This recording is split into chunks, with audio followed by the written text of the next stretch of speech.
Oh yeah, the NFL draft and rookies. Hell yeah. Podcast off the rails already.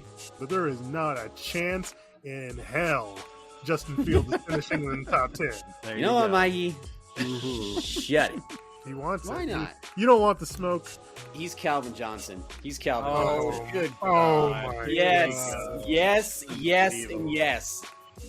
What are we gonna do with you? It just, it adds a little extra flavor to the podcast. I think you're disrespecting David Njoku. Thank God Yeah. for Joe Flacco. That's all I can say. I'll help the owners. Don't draft Kadarius Toney. I have to give the people what they want. I mean, come on. I'm going to milk it. I'm going to milk it for all it's worth. I'll give you something to milk. Let's rock and roll. Welcome in to the MHA podcast. Of course, we're getting you ready for the new fantasy football season.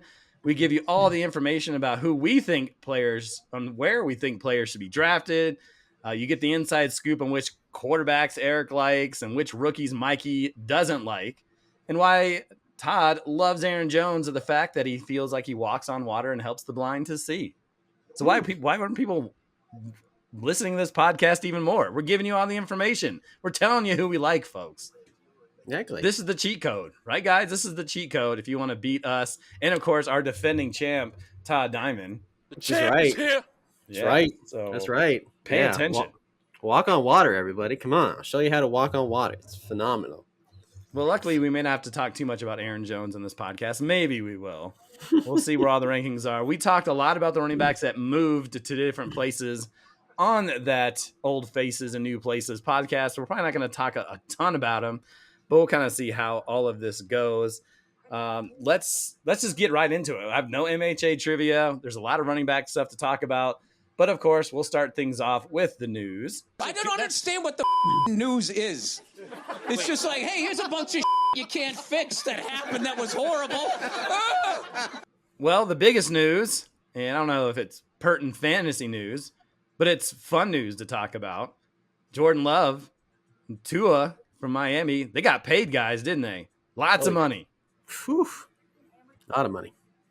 Oh, yeah. Tua, 4 years, $212 million, $93.2 million guaranteed.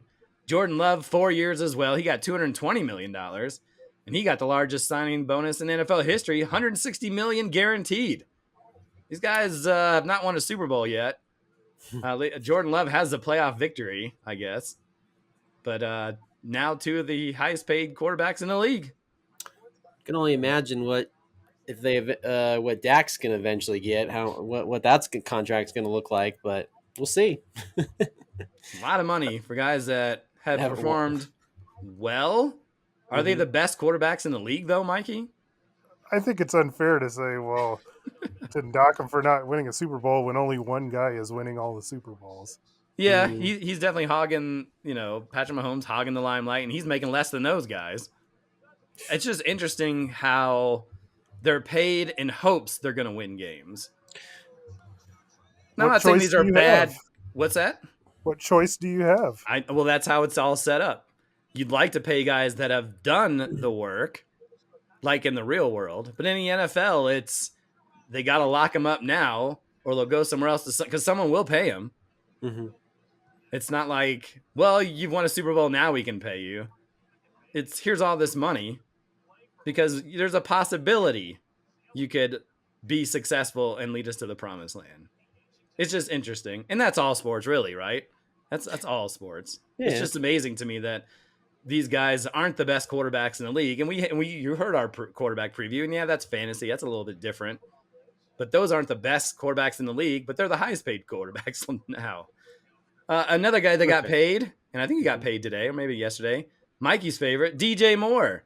4 years, $110 million, $82.6 million guaranteed. He finished 7th in our wide receiver scoring last year. Largest extension, easy for me to say, in Bears history. That's a lot of money, Miguel, for DJ Moore. Yeah, probably not worth it, but who am I to say? Yep, throwing around money. Let's see. Vikings, TJ Hawkinson put on the PUP list. He tore his MCL and ACL in week 15 last season. His current timeline to return is late October at the earliest. At least that's the last thing I read. He finished 4th at the tight end spot in 2023. We'll talk more about tight ends in a few weeks. Let us know. We'll let you know our thoughts on Hawkinson and where he should be drafted. For all those Bronco fans out there, some tough news on the offensive line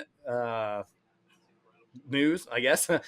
Quinn Bailey fractures his ankle at practice today, so he's going to miss a ton of time. I didn't see a time when he's going to bring back, but I guess he was the top reserve tackle. So not a starting guy, but of course in the NFL, depth is king, and you need depth out there to move guys around, and people get hurt, and now they will be out without Quinn Bailey for a little while. And more bad news on the offensive line front. Buccaneers left guard Sua Opeta tore his ACL in practice. He was competing for a starting gig with those Tampa Bay Buccaneers, and so if anybody's concerned about Rachaad White, the running back over there, that could be some bad news for those who are interested. That's what I have for the news. Anything else that you guys saw that's important that I missed? Anybody else get paid? Did I get paid? No one tell me. I don't know. I check your bank account. I don't know. I mean, I'm checking mine right now. Who knows? No, I don't think so. I don't think any of us got paid today. No, I don't think. I mean, I got paid. Actually, it's the 31st. So I actually got paid, but it was nowhere near what these gentlemen are making. No guaranteed money. No guaranteed money. No. I mean, it's in my bank account, so I guess that's guaranteed. Yeah, it's nowhere near 93 or 160 $million. God, let's change the subject before I start weeping. Okay. And realize I should have been an NFL quarterback, not a journalist. All right, running backs, gentlemen. I didn't put this on the questions, but I'd like to know: are we excited about this running back crop? Or are there enough to satisfy what we want to do, or is there just kind of a handful that are good, and the rest you're going to have to kind of piecemeal and hopefully find some good guys? What are your thoughts on the running back position, Miguel?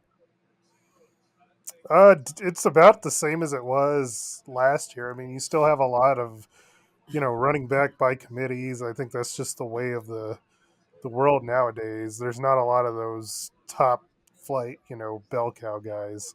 Yeah, they're not. Yeah, they're not a dime a dozen, are they, Todd? You got to take a draft pick away from you, Mikey. Sorry. No, that was on you. That wasn't on Mikey. Mikey could say it. You couldn't say it. I know, but I mean, I didn't remind you because I was hoping you'd remember, and you did. So well done. I think. Thoughts? Yeah, I mean, I think I'm still with the philosophy with running backs is to try to get a top guy at least, just to feel comfortable because, I don't know, you at least want it because obviously it's so dominated by wide receivers, and we know that the wide receivers more points. But I would rather have at least one top running back that I feel comfortable with that can at least get me, 15 to 20 points a week and feel comfortable and knowing, okay, well, my second running back can only get me 10 to 15 points. But if I don't have at least a top running back, then I'm getting a little nervous because I always say the waiver wire looking for running backs compared to wide receivers, get a little tricky. You're definitely digging deep, to see like, okay, looking at those practice reports and seeing what they're doing in practice, and they always say, well, this running back's going to start because such and such is hurt, or they're going to try to get this running back more involved. So I still feel like you still need to get a top running back just to feel comfortable because wide receivers, again, if you don't get one of the top guys, you can get a number 2 and a number 3 and then add those together. You can make up points that way. Okay. Let's get into it then. Let's get into these running backs. I even put it on the notes here, and from when I see your rankings, we're all in agreement that Christian McCaffrey should be the number 1 running back drafted, and we all know why.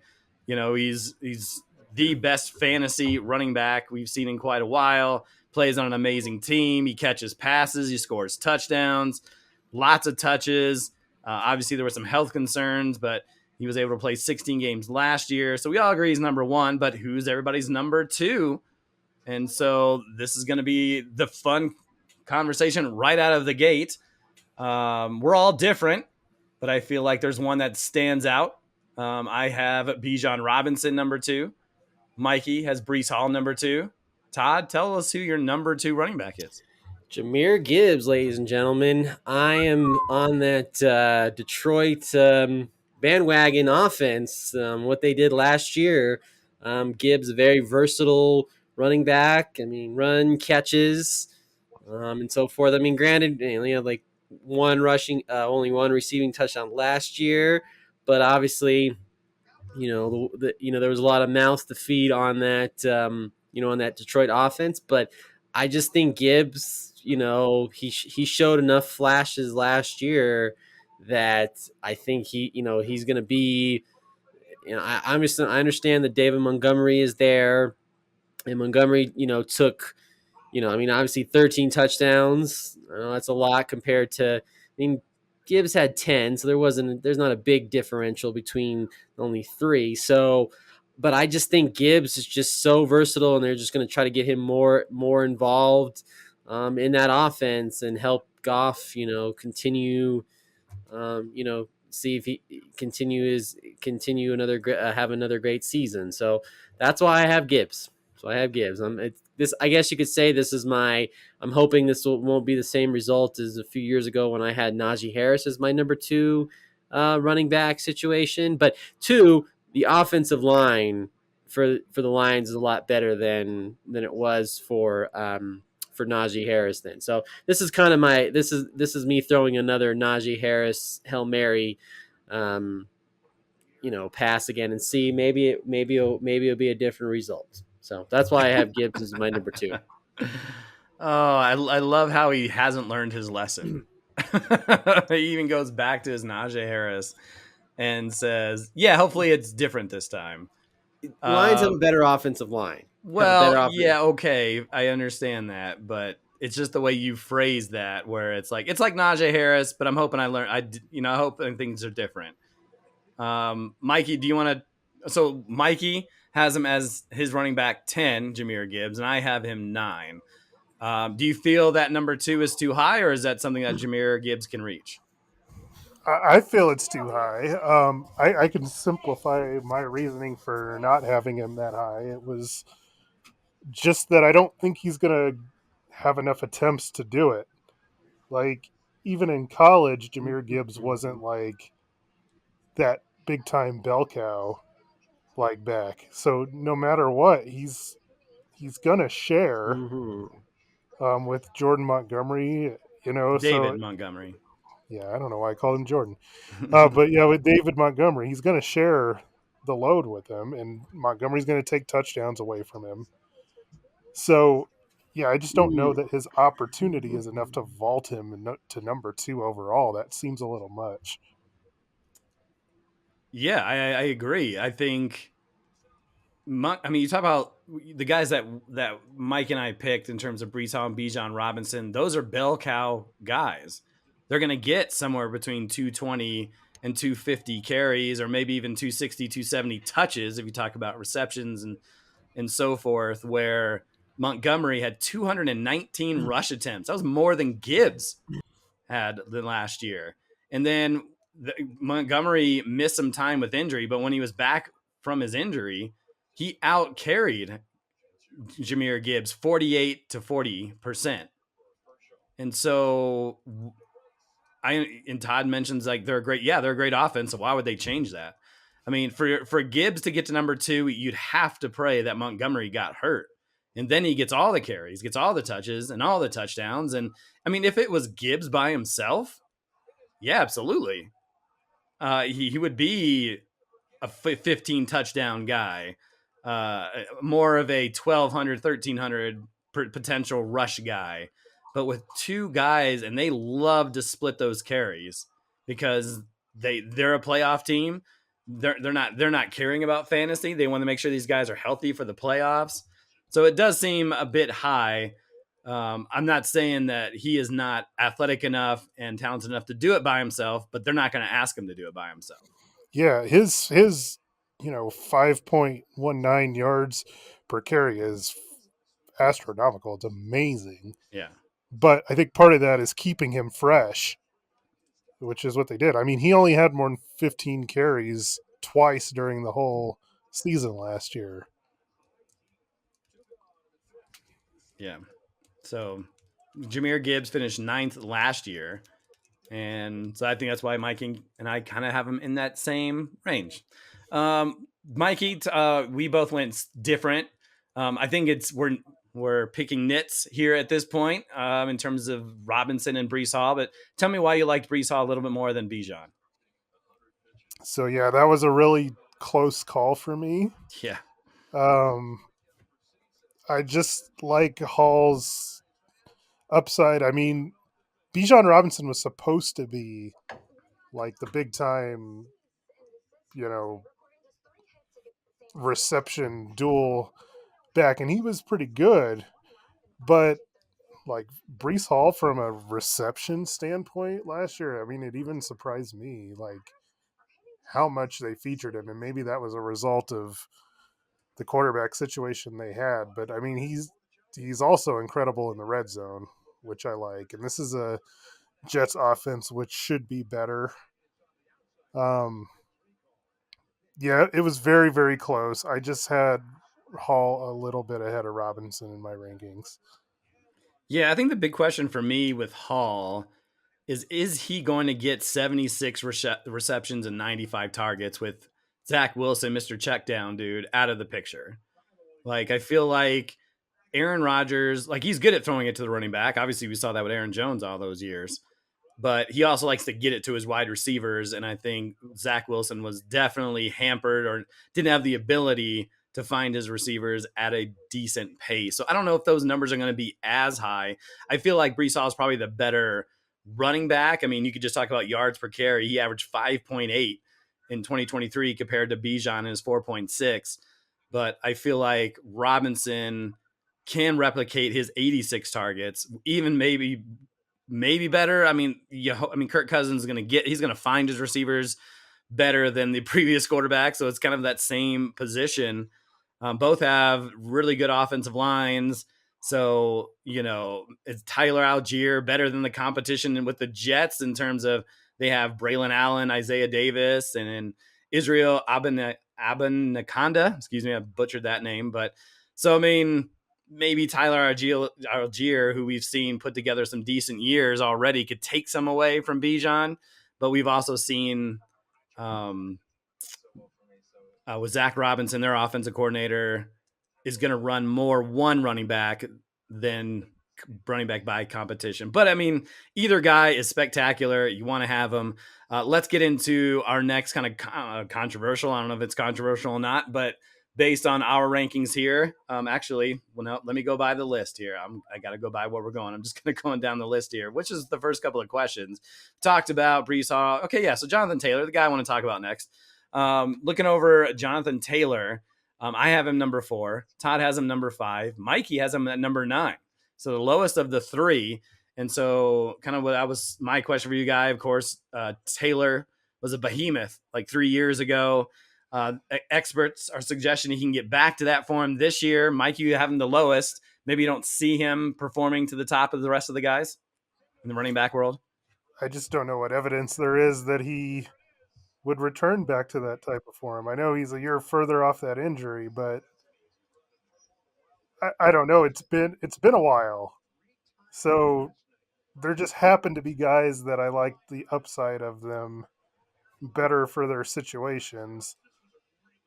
Also, the quarterback situation that Jonathan Taylor has in the small limited sample size I saw with Anthony Richardson, I do have my concerns that he's going to have some of his touchdown equity taken away from him. I could understand that if Anthony Richardson's going to be this running, passing dual threat. I could see where for sure the touchdowns could be taken away. Todd, what are some of your thoughts on Jonathan Taylor?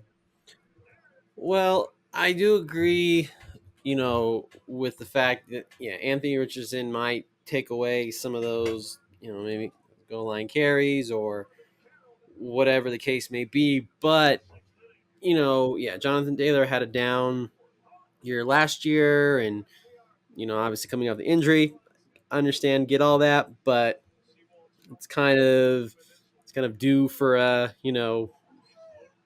bounce back a little bit from the down year and from the injury. And the Colts do have a decent offensive line. It's always, you look at with running backs, obviously, is how good is their offensive line and so forth. And we've seen Jonathan Taylor. He is obviously capable of taking over and being that dominant running back that we've seen before. So yeah, I think for sure it's just going to depend on, I think if anything, they need to hand the ball off more to Jonathan Taylor so they can keep Anthony Richardson upright too. So that's something you got to look at too. Like, well, we don't want Anthony Richardson running so much because he's going to get hurt.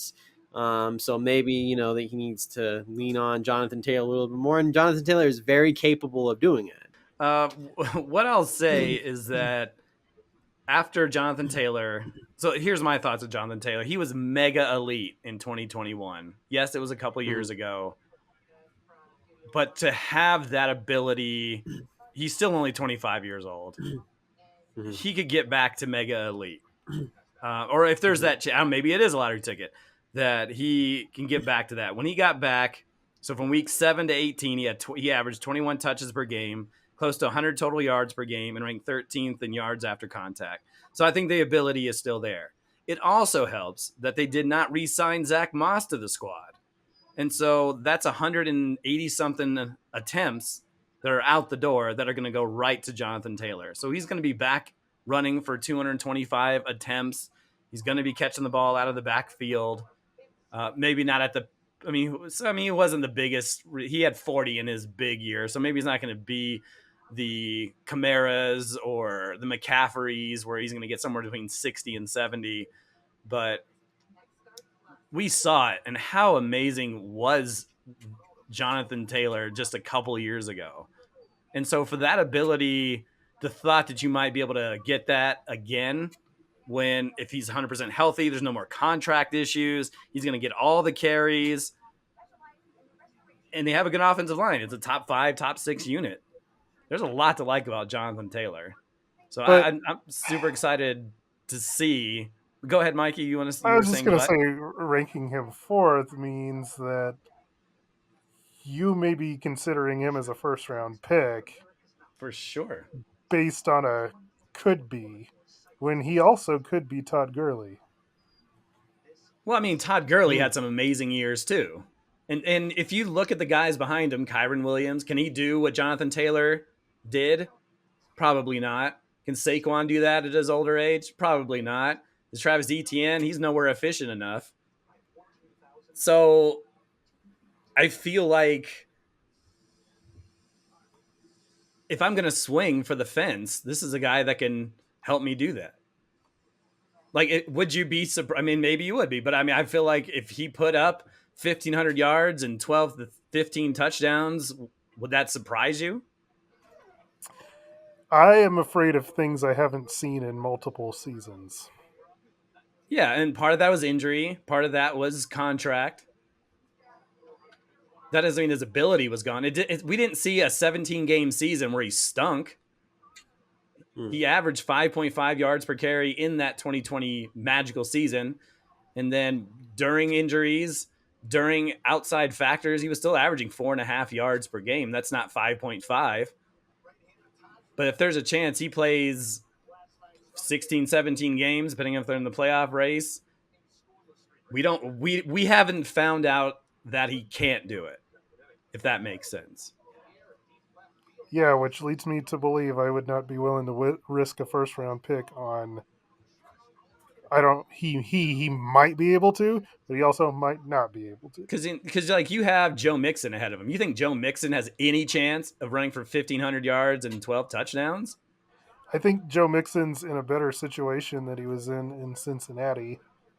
And I think Mikey. I think he's in a safer option. How many Joe Mixon games have we seen? And he was in a good offense in Cincinnati. They may not have had the best offensive line in Cincinnati, but his ceiling is maxed. He's not going to get to that point. Travis Etienne, for all the volume they give him, I love it to Etienne because of his volume is massive, but he averages 3.5 yards per carry. He can't do it. So I'm going to go out, and you've always yelled at me or complained about me that I'm the safe guy. Maybe I'm not being safe here, but if anybody has a chance to be anywhere close to McCaffrey, we saw Jonathan Taylor do it just 2 years ago. 2 years is a long time. What have you done for me lately? All right, we got to keep moving here. We still have a lot of running backs, but I love that's a good conversation. I was awesome to see that up on the screen. All right, what do we got next here? We talked about Jahmyr Gibbs a little bit. Here's the question I have, and we won't spend too much time because we talked about this, but Mikey, who do you prefer in the draft? Do you prefer Jahmyr Gibbs in the first round or David Montgomery in the 5th round? And that's about where they're going. Jahmyr Gibbs more at the end of the 1st round, beginning of the 2nd. But when you see this, do you prefer the Jahmyr Gibbs and what we've seen from him, or David Montgomery, who himself can reach 1,000 yards and 10 touchdowns? Based on that evaluation of it, I would rather take David Montgomery as a 5th rounder as opposed to using my 1st round pick on Jahmyr Gibbs, just for what we talked about. Like Gibbs, if it was early 2nd round for me, great. I would love that, but I've got the 7th, 8th overall pick. I don't remember exactly what it is. I think it's 7th. 7. Yeah, I would rather, the 5th round pick, Montgomery could be, an RB2 for me, or he could even be a flex guy for me, with a 5th round pick. And I just rather take that value. I would ask Todd this question, but he has Gibbs 2nd overall amongst running backs. So I assume that you would pick Gibbs in the 1st as opposed to Montgomery in the 5th. 100%. Okay. Trying to get back to this page I'm at here because I just wanted to see. I mean, I should have it right here. Let's do it this way. So I mentioned Jahmyr Gibbs. Cannot find my cursor. Finished 9th overall. David Montgomery. Blah blah blah blah. As I scroll down here, he finished 16th overall. I'm almost in the same realm as Mikey in terms of waiting. The times you talk, I'm going to be brief because we have more running backs to talk about. But you talk about the workhorse, the 3-down backs.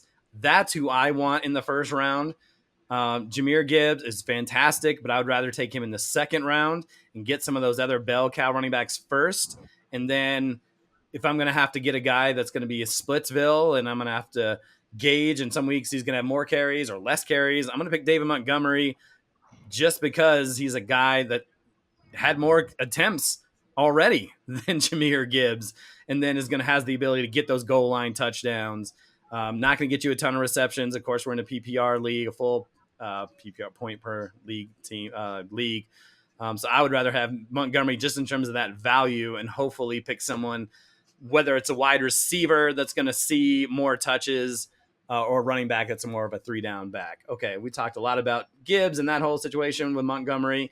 Here's an interesting one because I want to talk about Davion Achane for sure.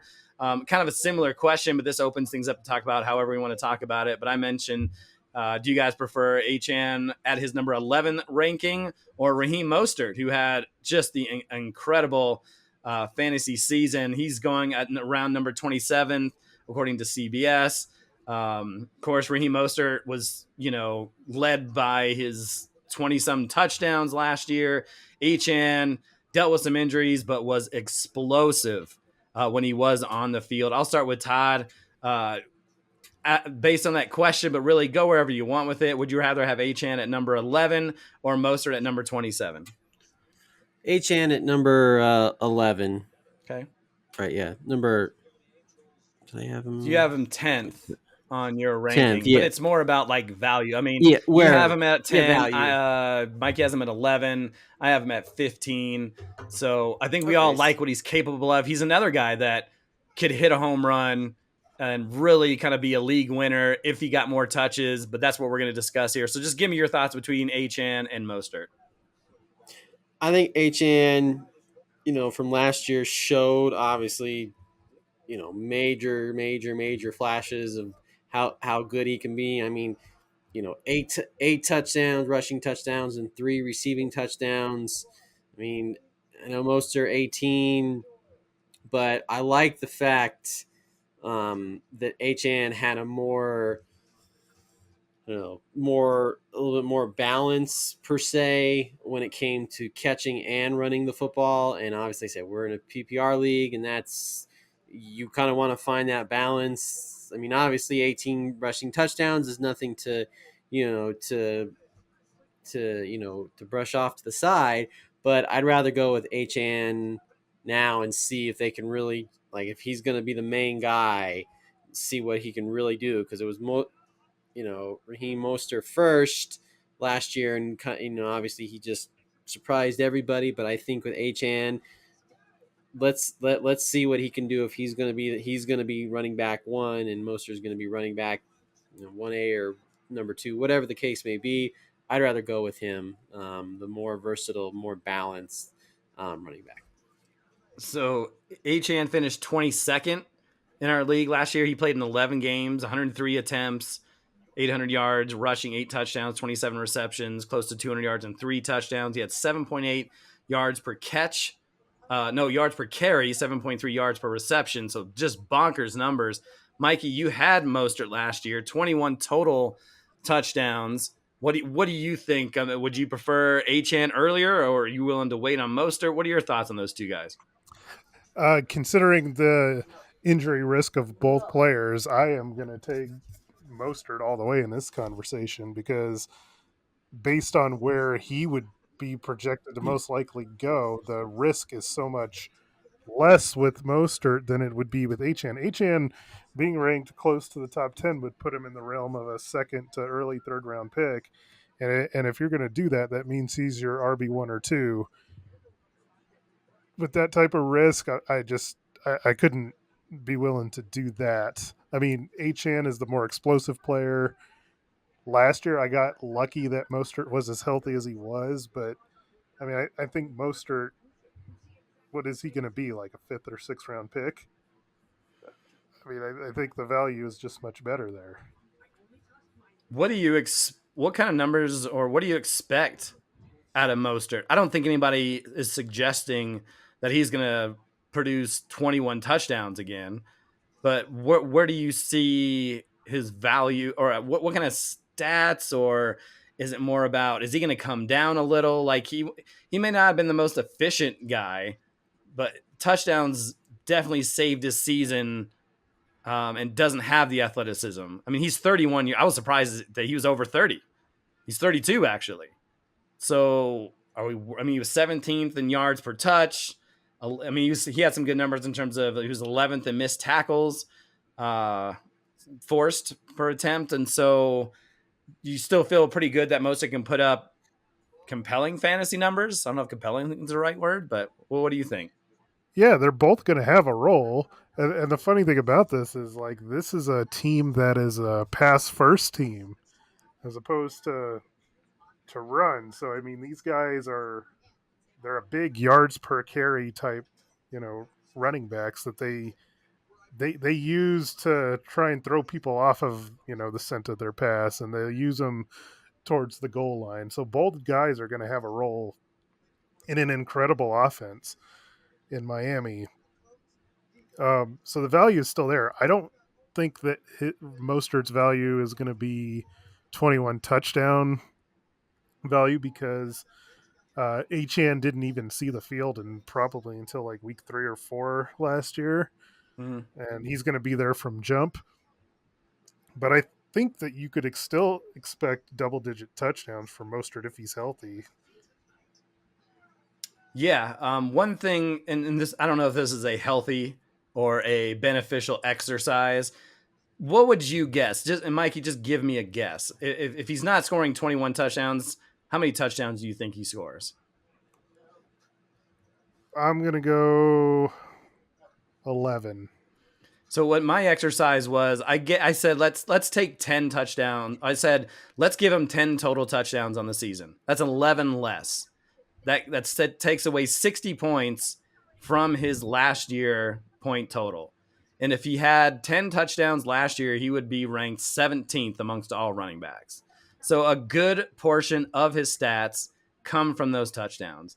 And very rarely, and if ever, if it's ever happened where someone scored 20 points or scored 20 touchdowns, they had 20 touchdowns the following season.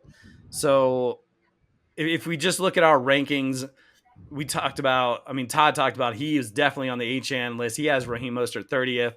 I have him 24th. Mikey has him 22nd. So someone that's still fantasy worthy. But if you're willing to be the risk taker and somehow Miami gives him a majority of the carries, I don't know. I don't think that's going to happen. I think they're also a Super Bowl aspiration team that's going to want to keep these guys healthy. But if you're looking to swing for the fences, HN may be your guy. But again, a situation where Mikey talked about, this is more running back by committee league, and he's going to be splitting those carries. Let's keep the train rolling here. I love the conversation, though. A couple of breakout running backs in 2023, Kyren Williams, Isaiah Pacheco. Mikey, give me your thoughts between the two. It looks like you have Kyren Williams 5th, and you have Pacheco 12th, so a little bit of a difference there, but it was just more of like, let's talk about these two because they really broke out, kind of came out of nowhere and really helped fantasy owners. Feel free to talk about both, one of them, however you want to go. Well, I'll talk about Kyren Williams. I mean, this is just from a strictly volume standpoint. They fed him the rock last year, and they fed it to him a ton. And you talked about it. Yeah, you talked about it earlier where, these Sean McVay guys, they love working the one running back system. So, I mean, if he stays upright, there's no reason why, he can't. I mean, he can't be a top 5 running back. They're just. It's not like they're a team that with Matthew Stafford they're gonna do their best to keep him healthy. The best way to do that is to have a solid running game. Is it a fluke? I mean, he averaged 5 yards a carry. I mean, yeah. I think they need to be able to keep Matthew Stafford and Cooper Kupp on the field and healthy so that, people aren't loading up the boxes against him. If they can do that, I don't think it's a fluke. Todd, do you want to talk about Kyren Williams or Isaiah Pacheco? I'm going to talk about Pacheco. It's interesting. I mean, I have him 9th. It's kind of interesting in that, I always say, who's the quarterback attached to these, running backs or wide receivers? And obviously Pacheco is attached to Patrick Mahomes, which helps out probably a ton.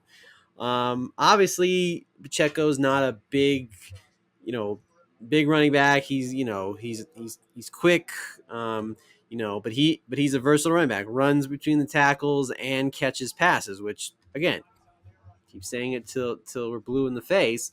That's what you need. I mean, only had 10 total touchdowns last year, but again, I think even coming into this year, I think they're definitely going to try to, get Pacheco involved a little bit more, even, singling him out to the on the outside as a wide receiver and getting him the football, because we've seen, the wide receivers for the Chiefs, they're not, it's besides Kelsey, who else? I mean, you hope Hollywood Brown does well, but I mean, that's for the wide, that's different conversation for the wide receiver podcast. But Pacheco can definitely be that versatile running back and get you. He had 44 catches last year. I think he can get you more than that. I mean, he was close to 1,000 yards rushing, but I think he can. I think that receiving threat is going to be a factor that's going to make him fantasy worthy. Yeah, I like both of these guys. Really, couple of 3-down backs. Honestly, even though they're not built like a typical 3-down back, but they're going to get the competition unless you're worried about Clyde Edwards-Helaire. I know that's Mikey, that's Todd's boy, but this should be his run of the mill. And Patrick Mahomes, he runs enough. He's not a Lamar Jackson type. So Pacheco, I think his touchdowns could go up a little bit this year. And the thing I like about Kyron Williams is more about that offense. They play so quick. And even for a guy like Kyron Williams, he's not a big guy. He had 6 100-yard games last year. And so I know they drafted that Blake Corum guy to come in, but as Mikey mentioned, they'll run the heck out of their running back. And if you're a Rams fan, and we don't have a lot of Rams fan in this league, but Blake Corum's a guy who's not going to come in until Kyron Williams is hurt. And we saw that Williams, he's still a young guy. He was able to handle the workload. Maybe he loses a little bit, a few attempts to Corum just to give him a little bit of a break. But man, he was so good last year, and that offense runs so fast. They're always trying to get as many plays and possessions under their belt. It'll be exciting to see him, and that's why I have him ranked 5th, Pacheco 10th. So a couple of really good bell cow running backs that could put up a lot of stats here in 2024. Keeping the train rolling here. A couple of running backs who can catch. Todd talked about it. He loves the guys that can catch the ball. Give us some of your thoughts on Rachaad White or Alvin Kamara. Todd, I'll let you go first this time. Well, Kamara, I have him ranked number 7th, and you have actually. Well, what else? Yeah, you have him the highest between us. You have him 7th. Yeah. I have him 16th. Mikey has him 13th. Go ahead. So, and what I say about certain players each year when they're in contract years, and I said this with Mike Evans, I love those players that are playing for contracts. They have a little bit more. What I'm looking for, a little bit more pep in their step, a little bit more. They're willing to, get that extra yard or, take that extra hit and make sure they, to get that first down or, or get that touchdown. And Kamara wants his money, and the Saints haven't given to him yet. So we haven't heard anything, but it looks like he's going to play it out this season because he said he doesn't want to be a distraction. He just wants to play, which fine by me. Obviously last year, Mikey, you had him last year. 6 total touchdowns, a little bit. Obviously he's injured a little bit too as well, but they have him projected, 5 rushing touchdowns and 2 receiving touchdowns. 5 rushing touchdowns and 2 receiving touchdowns. Yeah, he's going to get more than that. I'll tell you that right now. I'll put that as a board bet that he gets more than he gets 10 rushing touchdowns, and I'll give him 5 receiving touchdowns because he's gonna play for that contract, so he's gonna do everything possible. I understand Taysom Hill is there, and Taysom Hill took a lot of those, goal line touchdowns away, but Kamara is gonna find every way humanly possible to make sure he gets those touchdowns. So that's why I have him ranked as high as I do at number 7, and I understand you guys have him low, but those contract years. Again, it's a different mindset for players. I don't care what position it is. They're, like, well, you're not going to pay me. Well, I'm just going to go ball out, and and then either you pay me or somebody else is going to pay me. So there you go.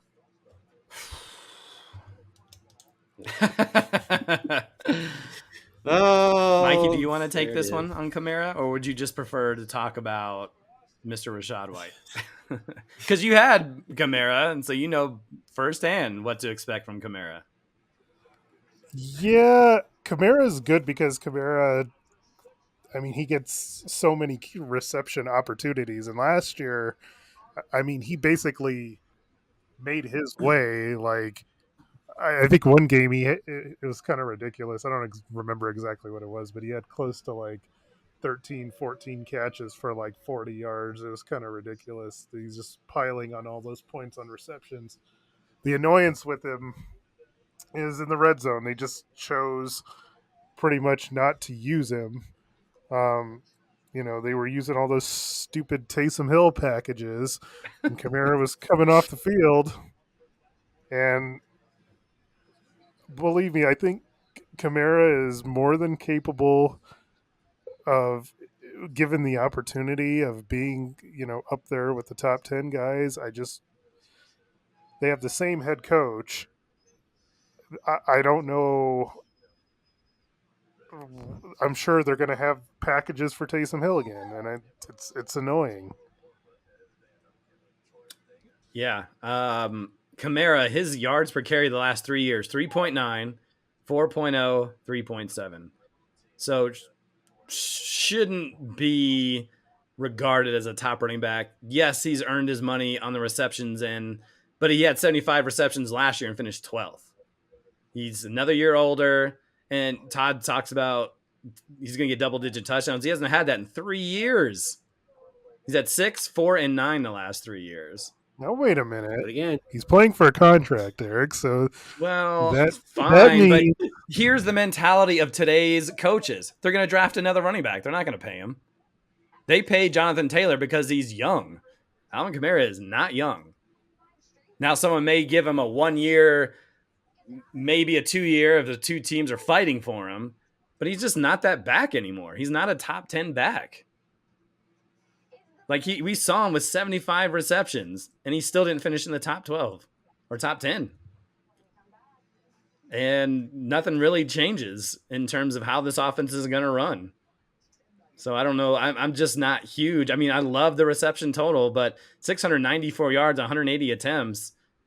I don't know if that's something I want as a top. I don't know. I guess he would be in running back number 2 in most cases. Running back number 1, according to Todd's rankings, at number 7. That's a little scary to me. I'll mimic what Mikey said. Like, if he got all of the touches, then in terms of like rushing attempts and goal line attempts, then yeah, you can move him up. But I just don't see that happening. But who's the other guy? Rashad White. Mikey, you want to talk about him? You can let me talk about him. Well, you could talk to him. The one thing I just want to say about Rashad White is I don't think he's a good player. I have him ranked high because, and this is the only reason, and I guess I wouldn't call it high. I think I have him ranked 16th. Is because he led the NFL, in snaps amongst running backs with 861. So it almost forces you from a volume standpoint, if he's going to be on the field for 51 plays a game, to put him out there. But I mean, I don't think he's a good player.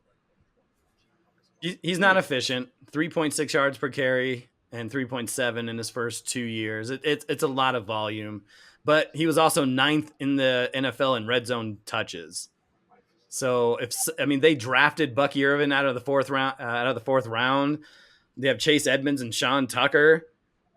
So the volume could still be there.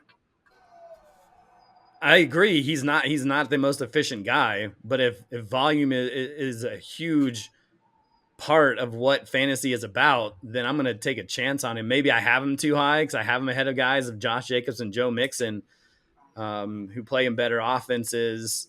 I mean, Tampa Bay was a good offense last year. Can they replicate that? I think that's a big conversation. Was last year kind of an anomaly year for that offense and that team? Can they do that once again, or was that just kind of a one and done, as we saw with the Giants a couple of years ago? But because yeah, I mean, here's some stats that kind of back up what Mikey said. He's ranked 42nd out of 68 qualified running backs in missed tackles, and 40th in explosive run rate. So he's not going to go out there because, with 272 attempts and 990 rush yards, that's not good. But he gets all the carries. He had 64 receptions and 70 targets, had 3 receiving touchdowns. So the volume is there. And if you're going to guarantee me that volume this year, it's hard to move him down, in my opinion, honestly. Todd, do you want to say anything about Rashad White, or should we keep moving? Let's keep on moving. All right. So we talked about running backs by committee. Let's talk about the Titans backfield a little bit. Tajay Spears showed some flashes last year. Thought he was going to be the man after Derrick Henry left, but instead they paid some money to see Tony Pollard come in. I'll let Todd go first. Do you like one guy better than the other? What are some of your thoughts on this backfield in Tennessee? I like Spears a little bit more, maybe because he was already in the system already there. I mean, Pollard coming in, I don't know. I think Spears a little bit more. Spears only had 2 touchdowns. And granted, this is all predicated because Derrick Henry was there, and we thought Derrick Henry's going to be the back forever, no matter what. But I think I don't know. I think Spears has a little bit more upside than Tony Pollard, and we've seen Tony Pollard, kind of be in that role, and when he was with the Cowboys. But I like Spears just a little bit more than Pollard. I think you like him a lot better. You don't even have Tony Pollard ranked, unless I'm totally missing him on your rankings. Right. Oh yeah, that's right. Mikey, your thoughts on the backfield of Tennessee? Well, I hate to poke holes in Todd's argument, but it's irrelevant that Tajay Spears has been in Tennessee longer than Tony Pollard, considering that they fired their coach and brought in a new coach and a whole new system. None of that's going to make any sort of difference. They're both starting, at the same level. And I'm just following the money. 3 years, $21 million tells me they didn't bring Tony Pollard in to sit the bench. So I believe that Pollard will be the starter. I know people seem to like Tajay Spears and the upside that he may carry, but I'm taking Pollard in front of him. And I think it's easy to forget because Pollard did not have his best season last year. There was a lot of expectation. So I don't know if it's like Tony Pollard fatigue, but he averaged 5.5 and 5.2 yards per carry his last 2 years. Last year, or 2 years prior than last year. Last year was 4.0, which was the worst of his career. I just still think there's something about Tony Pollard that I don't think we should forget about him. Now, I have him ranked 26, so depending on where you value him, that's not super high. But I think he's going to get more of the run than Spears. The coaching staff that brought him in. As you mentioned, Tajay Spears was the previous. And I still think Spears will get a decent amount. Unless something happens with Pollard, he is going to be the second guy. And I think what Tennessee has done with offensive line is better than what they had before, which is strange because it seemed like under Vrabel, they wanted to run those through the trenches, but they brought in Cushenberry. They drafted that Alabama guy in the first round, so the offensive line is going to be better.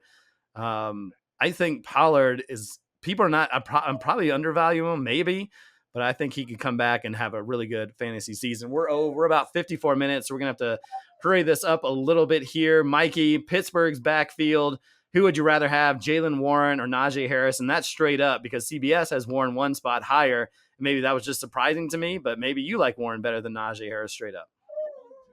I don't like either one of them, to be honest. Yeah, you have Harris 23rd, and I don't see Jaylen Warren. I have Jaylen Warren in there somewhere. 34th.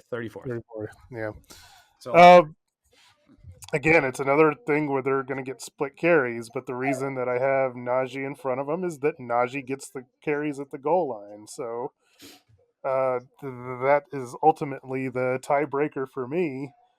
And I had Jaylen Warren last year, and he was good in spots, but Todd will tell you Najee gets the touchdown, so I'm going with Najee ahead of him. Todd, your thoughts on the backfield?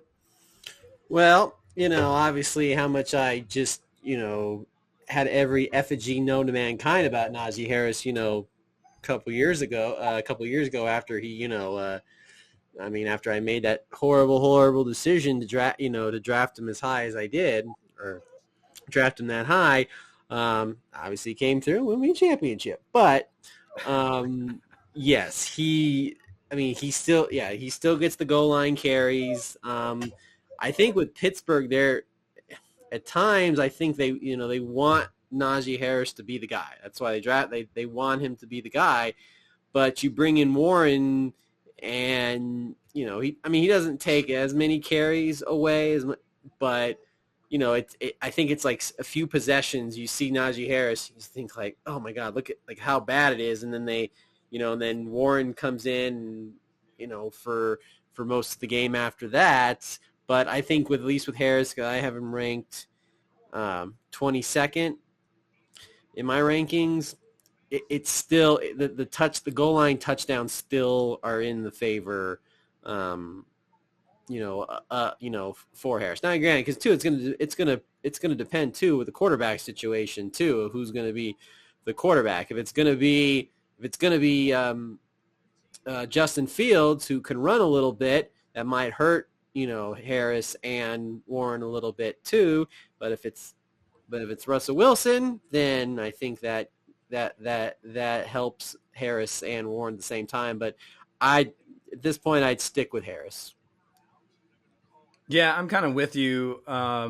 Harris has averaged 1,200 total yards, 8 touchdowns, and he's led the league in carries. Just give me the guy with more volume. I mean, I'm not super high in that offense right now, but when things aren't going well in terms of passing the ball, you can give it to Harris, and he'll give you enough. And so I'll take Harris above that. All right. So kind of this group here, give me one that you want to talk about. Kenny Walker, Ramondre Stevenson, James Conner, Zamir White. Mike, I'll let you go first this time. Pick one and go to it. So this one was close for me. I had Kenneth Walker rated the highest over all of them, just slightly a tick higher than James Conner, just because with Conner, as good as he was last year, I mean, that was probably his best season overall. And so that worries me that for him to be able to replicate that, I have questions. Plus, he gets hurt a lot. Walker wasn't like as good last year as when he broke out as a rookie, but I think he has a chance to kind of bounce back. They have a new coach over there now in Seattle. I just think Kenneth Walker has the best ability and the best chance out of all 4 of those guys to have the best season. Yeah, he's a stud when it comes to missed tackles and explosiveness. I'd love to see his efficiency go up a little bit, but Zach Charbonnet, we haven't really seen be a huge factor in the mix, so he could be someone that can gain a lot of carries. He had 219 last year. Todd, who do you want to talk about between Stevenson, Conner, and Zamir White? I'll say Stevenson for the Patriots. Obviously, it's a new it's a new era in New England, and I think Stevenson definitely is going to be really leaned on, because whether you're going to have, because if Drake May wins the job, you're going to have a rookie quarterback. Even if you have Jacoby Brissett, I still think they're going to lean on that running game, and I think Stevenson definitely can maybe surprise some people as well. I mean last year, not great, only 619 yards rushing, 4 touchdowns, not a lot of receiving. Only 45 receptions, not great, but 38 receptions, excuse me. Last year, he was also injured last year. Injured, yeah. He missed some games, so he couldn't put up the 69 receptions he had 2 years ago. Yeah, so I think Stevenson might have like a, bounce back type year, because I think they'll just lean on him. Because the obviously we'll talk about it in the wide receiver podcast, but the wide receivers for New England, not exactly you're just like, oh, these guys are the, it'd be one thing if Tom Brady was quarterbacking, yeah, then you'd be like, yeah, sure, be fine. It makes lesser talent look fantastic. But I think they're really going to lean on that running game this year for New England, and said I have them ranked 16th in my rankings. I'm going to talk about Conner, but I wanted Mikey's quick thoughts because he was the lowest on us of us on Stevenson. I had him 19th. Todd had him 16th. Mikey had him 27th. Is it more just how abysmal the Patriots offense could look this year? Yeah, I refuse to have high grades on running backs in extremely, excuse my language, shit situations. So yeah, I mean, he could get the bulk of the carries, but for a team that is going to have a lot of 3 and outs and is not going to put very many points on the board, no thanks.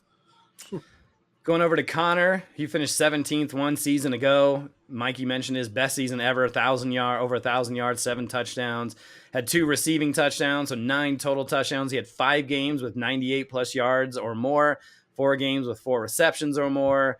Also had to talk about career high, 5.0 yards per carry.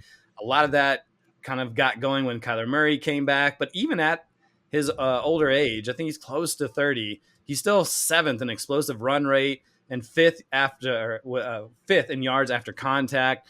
I still think he can come in and put up these very similar numbers. If anybody believes in Arizona getting better with Marvin Harrison being there, with Kyler Murray, a full season healthy back after his injury 2 years ago, this offense can be better. Those touchdowns can come up. We've seen him put up double-digit touchdowns before, if I'm not mistaken. But in the offensive line is one of the better rushing units in the league. They're not great at passing, but they're one of the better run type of offensive lines. And so I feel like he can put up decent numbers. I have him ranked 21st, so not up there, but I mean, he could be a good late number 2 if you waited on running backs. I mean, he's been productive in his time in the NFL. And so with the offense, can get, even if it gets a little bit better than it did last year, there's an opportunity. And he was even great at the end of the year. He had the final 2 games of the season, 128 yards rushing, 150 yards rushing. So it's not like he's one, even at his older age for a running back, is going to wear down. So I'm excited. What's that? Oh yeah. I mean, that's pretty incredible for somebody at his age. So one last question, and then we'll get out of here. The uncertainty of Nick Chubb. I saw some news today that the Browns GM says he has a little way to go. I think he was trying to say he's still got a lot of time. He's out there running wind sprints, but he hasn't put on any pads at all. Based on where you guys have him, Mikey's the highest. I'm at 21st. I'm at 32. Todd's at 33. I'll let Mikey go.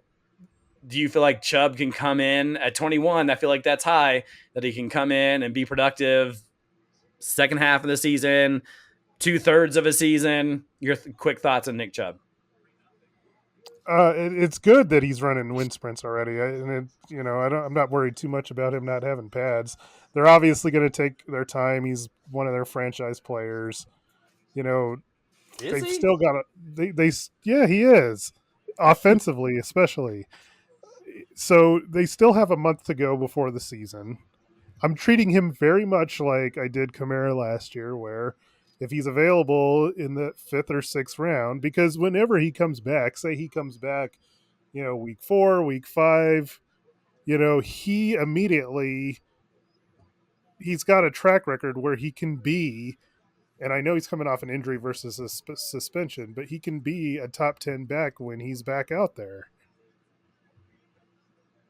I mean, 2 years ago, he had 1,500 yards, 12 touchdowns. And he played 2 games before the injury last year, so he's had some time to get back on. He's 28 years old, so I wouldn't say he's long in tooth for a running back. I don't know. Maybe I'm just super concerned that even when they do bring him back, because he's missed time before in his career. He's missed a couple games in 2021, 5 games in 2020.